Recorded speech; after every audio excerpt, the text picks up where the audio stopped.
இஸ்ரேலை பத்தி கொஞ்சம் விரிவா பார்க்கணும்.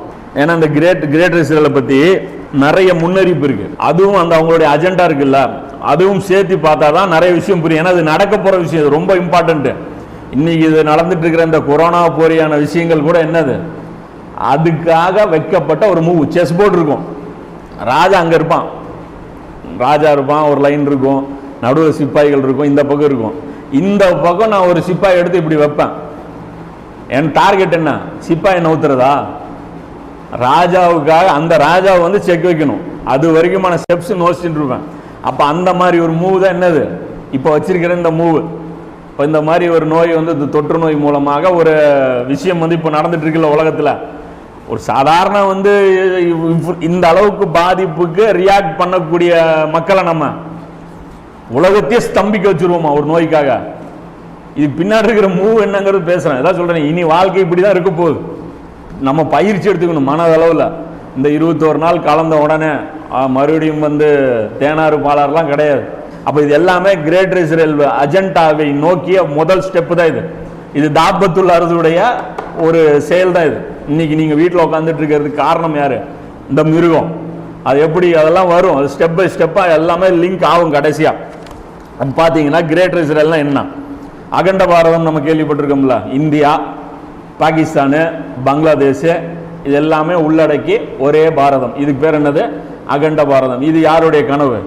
இங்க இருக்கக்கூடிய RSS இவங்க போன அந்த மாதிரி கனவு. அதே மாதிரி தான் அகண்ட இஸ்ரேல், கிரேட்டர் இஸ்ரேல், பெரிய இஸ்ரேல். அந்த ஒரு இஸ்ரேலை நோக்கி தான் அவங்க ஆசைப்படுறாங்க. ஏன்னா உலகத்தில் இருக்கிற எல்லா இஸ்ரேல்களும் அங்கே வரணும், நிலப்பரப்பும் பெரிய லெவலில் இருக்கணும் அப்படின்னு சொல்லி அவங்க நினைக்கிறாங்க. இது வந்து பார்த்தீங்க அப்படின்னா மனித குலத்தையே அவங்க தலைமை தாங்கி அங்கே வழி நடத்தணும். ஒரு புனித தலம் வேற அங்கே கட்டணும், ஒரு காபா அவங்க கட்டணும், அதை கிப்லாவா உலகத்துக்கே வைக்கணும். சிறிது காலம் தள்ளி அது வந்து மசீவும் வந்து அந்த வந்து அதில் உட்காந்து ஆட்சி பண்ணும். இதுதான் அவங்களுடைய கிரேட்டர் இஸ்ரேலுடைய 3 அவங்களுடைய கோரிக்கைகள். அதாவது நிலப்பரப்பு பெருசு, வழிபாட்டு தலம் காபா ஒன்று கட்டணும், 3ஆம் கோயில் கட்டணும், பிளஸ் மசாயா உட்கார வச்சு ஆட்சி வந்து செய்ய வைக்கணும்.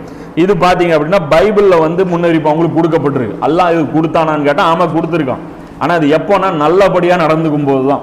இது பார்த்தீங்கன்னா ஆதியாகமம்ல 15ஆம் அத்தியாயத்தில் 18ஆவது வசனத்தில் அந்த நிலப்பரப்புகளை அல்லாஹ் சொல்கிறான். சிரியா, லெபனானு, எகிப்துடைய சில பகுதி, சவுதி அரேபியாவில் பாதி, ஈராக்கில் ஒரு பகுதி பாதி, துருக்கியில் ஒரு பிட்டு, இது எல்லாமே சேர்த்து என்னது கிரேட்டர் இஸ்ரேல்.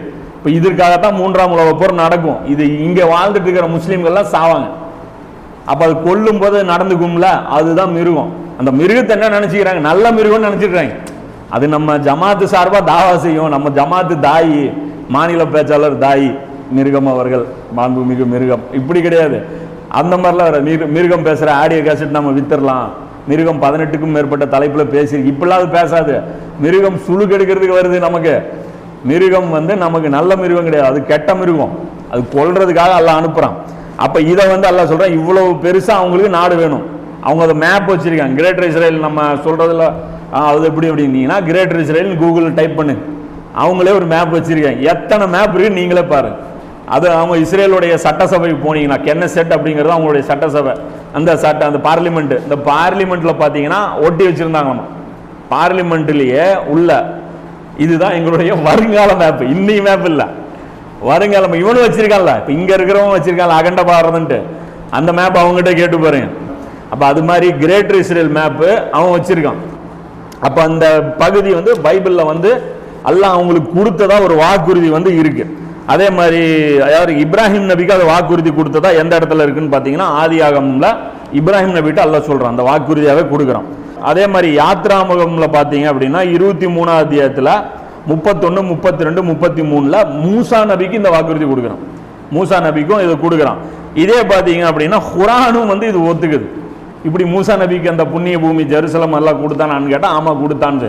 இது பாத்தீங்கன்னா 5ஆம் அத்தியாயத்துல 21ஆம் வசனத்துல அல்லாஹ் சொல்றான், என் சமூகத்தாரே உங்களுக்காக அல்லாஹ் விதித்துள்ள புண்ணிய பூமியில் நுழையுங்கள். அப்போ அந்த புண்ணிய பூமி எது? இதுதான் அர்ஸ முகத்தஸ.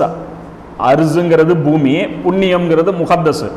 அர்ஸ முகத்தஸா, இதுதான் வந்து இம்ரான் ஹுசைன் சொல்லுவார், தாபத்துல் அர்ஸ அப்படின்னா தாபத்துல் அர்த முகத்தஸா. புண்ணிய பூமியில் இருந்து ஒரு பிராணியை வெளிப்படுத்துவோம். இப்படிதான் பொருள். குரானை வச்சு விளக்கம் அவர் கொடுக்கிறார். புண்ணிய பூமியில் நுழையுங்கள், இன்னும் நீங்கள் புறமுதுகு காட்டி திரும்பி ஓடாதீர்கள், அப்படி செய்தால் நீங்கள் நஷ்டமடைந்தவர்களாக திரும்புவீர்கள் அப்படின்னு சொல்லி அல்லாஹ் சொல்றான். இப்போ உங்களுக்காக அல்லாஹ் விதித்துள்ள, அப்ப அல்லாஹ் உங்களுக்கு விதிச்சது உண்மைதான். ஆனா அது எப்போன்னா அல்லாஹ்வை மட்டுமே அவர்கள் சார்ந்திருந்து நல்லறங்கள் செய்து அதை நல்லபடியா வாங்கணும். அமெரிக்காவை சார்ந்திருந்து தீயறம் செய்து அநியாயமா புடுங்க கூடாது. அப்படி புடிங்க அந்த இடத்துல குடியேறினீங்கன்னா உங்களுக்கு ஒயிட் வாஷ் போடுறதுக்கு மசி எல்லாம் அனுப்புவோம். யார? ஈசா நபி எல்லாம் அனுப்புவோம். அவங்க இந்த பனிஷ்மெண்ட்டை கொடுப்பாங்க. இதுதான் விஷயம். இப்போ இந்த கிரேட் ரிசல்ட் நடக்குமா அப்படின்னு கேட்டீங்கன்னா நடக்கும். அதுதான் 27:82 அல்லாஹ் சொல்றான், பூமியிலிருந்து ஒரு பிராணி வெளிப்பட்டுரும், அது கண்டிப்பா நடந்துரும் சொல்றான்.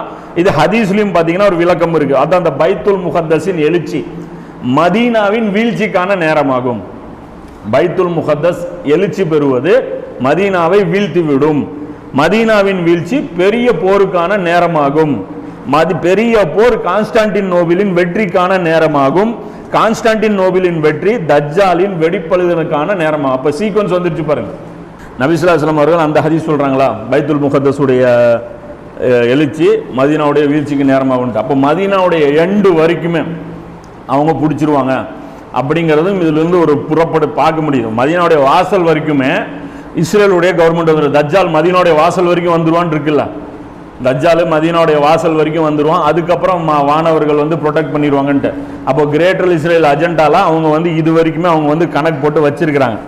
அப்போ இதுல பாத்தீங்கன்னா இன்னொரு முக்கியமான ஒரு சில ஹதீஸும் வச்சு பார்க்கும் போது இஸ்ரேலு தான் அந்த பிராணிங்கிறது அழகா புரியுது. ஒரு சையான ஹதீஸ். என்ன ஹதீஸ்ன்னு பாத்தீங்கன்னா அபூ உமாமா ரலியல்லாஹு அன்ஹு அவர்கள் அறிவிக்கக்கூடிய ஒரு ஹதீஸ்.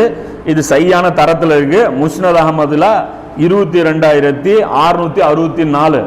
புகாரி இமாம் அவர் எழுதின ஒரு புக்கு தாரிகுல் கபீர்ன்ட்டு, அதுல பாத்தீங்கன்னா 6வது வால்யூம்ல 172வது ஹதீஸ் புகாரி இமாம் குறிப்பிட்டிருக்கிற ஹதீஸ் பிளஸ் அகமதுல வருது. சை நாசிருதீன் அல்பானியுடைய அந்த தஹகீம்ல பாத்தீங்கன்னா சைன்னு தான் அது கொடுத்துருக்காங்க. இது பலவீனம்லாம் இந்த ஹதீஸ் சொல்ல முடியாது. இது ஒத்துக்கிறாங்க.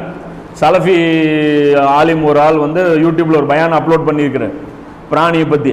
அவர் குறிப்பிடும்போது இந்த ஹதீஸும் குறிப்பிடுறாரு. புரியுங்களா? அப்ப அதையும் கூடுதல் தகவல் சொல்லிடணும். கேட்டால் உடனே அப்புறம் வேற வேற மாதிரி இவங்க மேட்ச் பண்ண உடனே அந்த ஹதீஸ் பலவீனம்னு சொல்லக்கூடாது. சலஃபி உலமாக்களே இந்த ஹதீஸை பலம்னு சொல்லி அதை சொல்லியிருக்காங்க.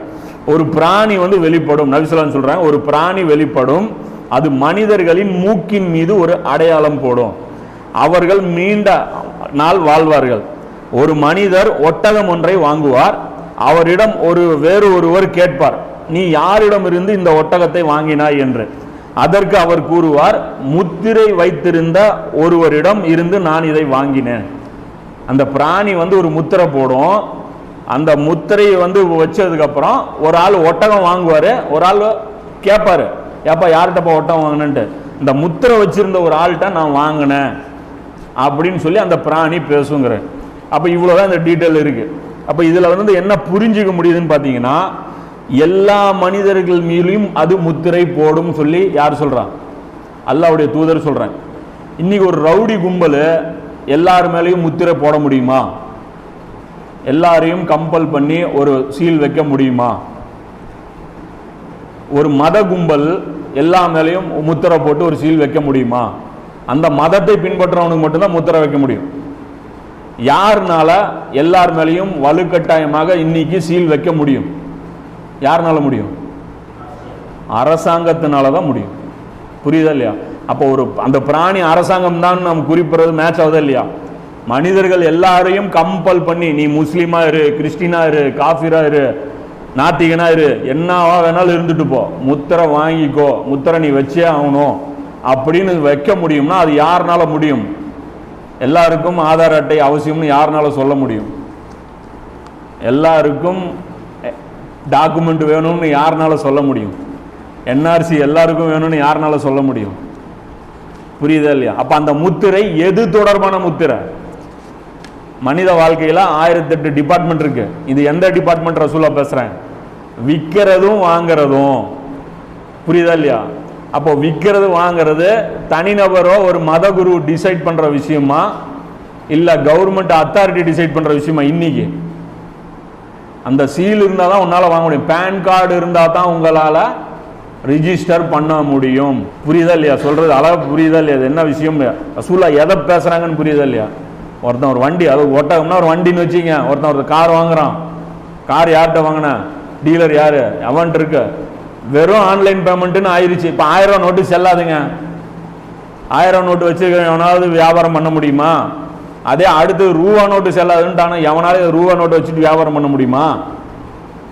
அப்போ இந்த வேலையை அந்த பிராணி செய்யும் அப்படின்னா அந்த பிராணி எதா இருக்கும்? இதுலேருந்து நாம அழகா புரிஞ்சுக்க முடியுது. ஏன் வியாபாரத்தை குறிப்பிடுறாங்க அப்படின்னா பொருளாதாரத்தை. இப்போ பொருளாதாரத்தை என்ன இருக்குன்னு பார்த்தீங்கன்னா இதுதான் குறிக்கும். இப்போ இதை ஏன் நம்ம கிரேட் இஸ்ரேலாம் நம்ம பார்க்குறோம் அப்படின்னு பார்த்தீங்கன்னா உலகத்துக்கே இந்த நிலைமை இது ஏற்படுத்துங்கிறாங்க. யாரு? இந்த பிராணி மனிதர்கள் எல்லாருக்குமே இது கொண்டு வரும். ஒரு நாட்டுக்குள்ள இருக்கிறவன் இல்லை, ஒரு பகுதிக்குள்ள இருக்கிறவன் இல்லை, மனிதர்களுக்கே அந்த முத்திரை வைப்பான். அது சொல்ற பேச்சு கேட்கறவன் மட்டும்தான் வாங்கவும் முடியும், விற்கவும் முடியும், வேற எதுவுமே பண்ணவே முடியாதுங்கிறான். அப்போ உலக கரன்சியாக எந்த கரன்சி வரப்போகுது? அந்த பிராணியுடைய கரன்சி வரப்போகுது. அது என்ன கரன்சி? சீல் வைக்கப்பட்ட ஒரு டிஜிட்டல் கரன்சி. இன்னைக்கு பாஷையில் சொல்ல போனா அது என்னது? Digital currency. அது அப்ளை பண்ணும். ஒரு சூப்பர் பவருக்கு என்ன தேவை? 2 தேவை. ஒன்று பலம், மிலிட்ரி பவர், இன்னொன்று எக்கனாமிக்கல் பவர். எக்கனாமிக்கல் பவர் வேணும். இன்னைக்கு அமெரிக்கா விழுந்துகிட்டே வருது அதால பாதாளத்தில்.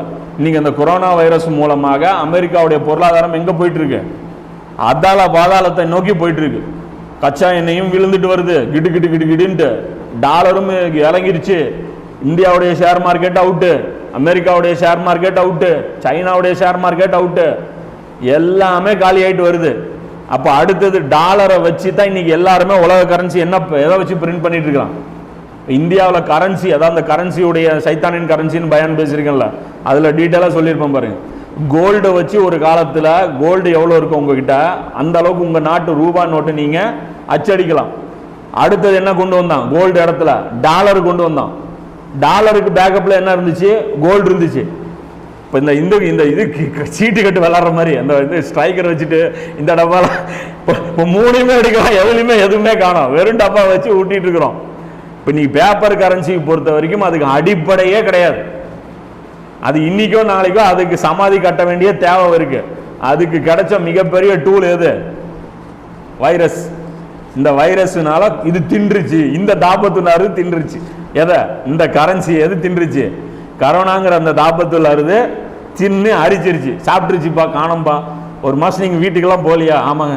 பாக்கெட்டில் காசு இருக்கா? இல்லைங்க. அப்போ என்கிட்ட மட்டும் எப்படி காசு இருக்கு? இப்போயே பிச்சை எடுத்துட்டாங்க. யாரு? முதலமைச்சரும் பிரதமரும். உங்கள்கிட்ட இருக்கிறதெல்லாம் கொடுங்க, மடி பிச்சை கேட்கிறேன் கொரோனாவுக்காக அப்படின்ட்டாங்க. அப்போ அடுத்து வந்தவொடனே இப்போ என்ன நினைப்பாங்க? ஆமாப்பா, நீயும் லாஸு, நானும் லாஸு, வா ஃபஸ்ட்டுலேருந்து ஆரம்பிப்போம் அப்படிம்பாங்க. இப்போ இன்னொரு பொருளை எக்ஸ்ட்ரா விட்டாச்சு. என்ன? பேப்பர் கரன்சியில் கொரோனா வைரஸ் பரவுதுன்ட்டான். ஸ்ட்ரிக்டாகவே சொல்லிட்டாங்க. பேப்பர் கரன்சி இங்கேயும் வந்திருக்கு. ரொம்ப வலியுறுத்தி சொல்கிறாங்களாமா அங்கே. அந்த மீடியாலெலாம் அப்படி போட்டு காமிச்சிட்டு இருக்கிறாங்க. இந்தியாவிலையும் பார்த்தீங்கன்னா ஆரம்பிச்சிட்டாங்க. என்னது? பேப்பரில் கரோனா தொட்டிருப்பீங்க, அந்த கரோனா இங்கே போகுது, அது ஏடிஎம்முக்கு போகுது, எல்லாமே கரோனா மயமாயிருச்சு. அதாவது கரன்சியில் மட்டும்தான் இப்போ கரோனா படும். பிரிட்டானியா பிஸ்கட் பாக்கெட்டில் படாது, லேஸ் சிப்ஸ் பாக்கெட்டில் படாது, கொக்கோ கோலா பாட்டிலில் படாது, பிஸ்லரி வாட்டரில் படாது. புரியுதா? மென்டாஸு, பபுள் கம்மு, பூமரு எதுலையுமே படாது. தக்காளி, கத்திரிக்காய், வெண்டைக்காய் எதுலையுமே படாது. அரிசி மூட்டை எதுலையுமே படாது. விவசாய பொருள் எதுலையுமே படாது. அதே மாதிரி இந்த செல்ஃபோனு எடுக்கிறான், கொடுக்குறான், பேக்கிங் பண்ணுறான், அதுலேயும் கொரோனா வைரஸ்லாம் வராது. புரியுங்களா? வாயிலே வைக்கிற பொருளில் கூட கொரோனா வைரஸ் வராது. ஆனால் ரூபா நோட்டில் கொரோனா வைரஸ் வரும். WHO பரிந்துரை கொடுத்துருக்கு. அதனால் உங்கள் உயிரை காப்பாற்றுறதுக்கு இந்த பேப்பர் கரன்சி அழிக்க வேண்டியது ரொம்ப ரொம்ப தேவை. இப்படி ஒரு புருடா இப்போ விட்ட ஆரம்பிச்சிட்டாங்க. அடுத்தடுத்து இது ஓவராக விடுவாங்க. அடுத்து என்ன சொல்லுவாங்க? பேப்பர் கரன்சி யூஸ் பண்ணுறீங்களா, இல்லை வெளியே உங்களை அவுத்து விடட்டா வேணாமா? வெளியே போனால் தானே நீங்கள் செலவு பண்ணுறது காசு வேணும். இல்லை வீட்டிலே இருங்க, பேப்பர் கரன்சியே இருக்கட்டும். அப்போ என்ன பண்ணுவீங்க? வேணாங்க, பேப்பர் கரன்சி எங்களுக்கு தேவையில்லை, எங்களை வெளியே அவுத்து விடுங்க போதும். அப்போ என்ன பண்ணுவோம்? ஏங்க எனக்கு ஃபோனு மெசேஜ் கூட அனுப்ப வராது, மெசேஜ் உனக்கு அனுப்புறதுன்னு எங்களுக்கு தெரியும், அதுக்காகத்தான் நாங்கள் சிப்பு வச்சுருக்கோம், இந்தா கையில் வச்சுக்கோ. எப்படி? உனக்கு பட்டன் அமுக்க தெரியாது, பாஸ்வேர்டு போட தெரியாது, நெட்டு போயிடுச்சு, இப்போ நான் எப்படிங்க செலவு பண்ணுவேன் கேட்பேன்ல. இன்டர்நெட் பேலன்ஸ் இல்லைங்க, நான் நெட்டு போட மாட்டேங்க, நான் எப்படிங்க செலவு பண்ணுவேன்? எங்கள் அப்பா எழுத படிக்க தெரியாதுங்க, கை நாட்டுங்க, அவர் எப்படிங்க செலவு பண்ணுவார்? அப்போ கொண்டாந்து ஒரு முத்திரை வைப்பான். அந்த முத்திரை தான் இந்த தாபத்துள்ள அறுது வைக்கிற அந்த முத்திரை.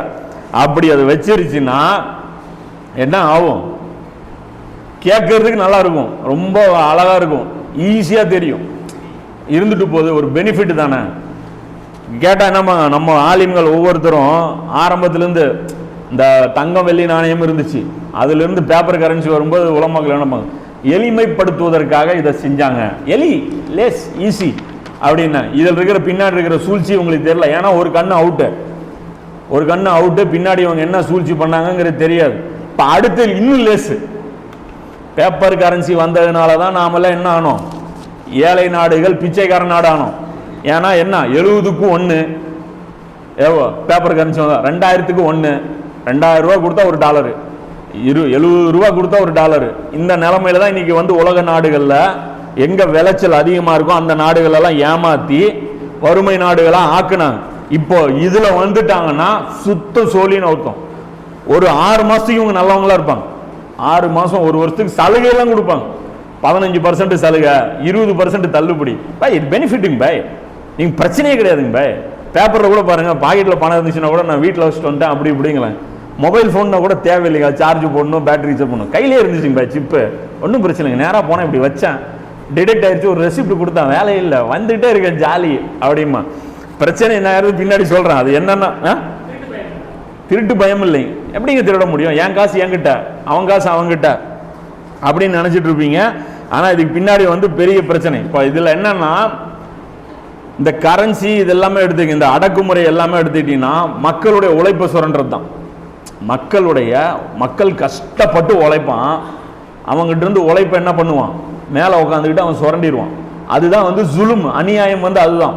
இப்போ ஃபிரௌன் என்ன பண்ணான், கஷ்டப்பட்டு பனி இஸ்ராயல்கள்ட்ட வேலை வாங்கினான், அடக்குமுறை செஞ்சு வேலை வாங்கிட்டே இருந்தான். சம்பளம் கொடுத்தானா? கொடுக்கல. அவங்களுக்கு சரியான மாதிரி ரேஷன் கொடுத்தானா? சாப்பாடு போட்டானா? போடல. வாங்கிட்டே இருந்தான். அதே மாதிரி தான் வெள்ளைக்காரங்க என்ன பண்ணாங்க, இந்தியா வந்தாங்க. இந்தியா வரும்போது அவங்க என்ன பண்ணாங்க, அடக்குமுறை செஞ்சு நம்மகிட்ட இருந்து வரி வசூல் பண்ணிட்டே இருந்தாங்க. நாம வந்து வரி கொடுக்கணும். இந்த லகான் படம் பார்த்தீங்கன்னா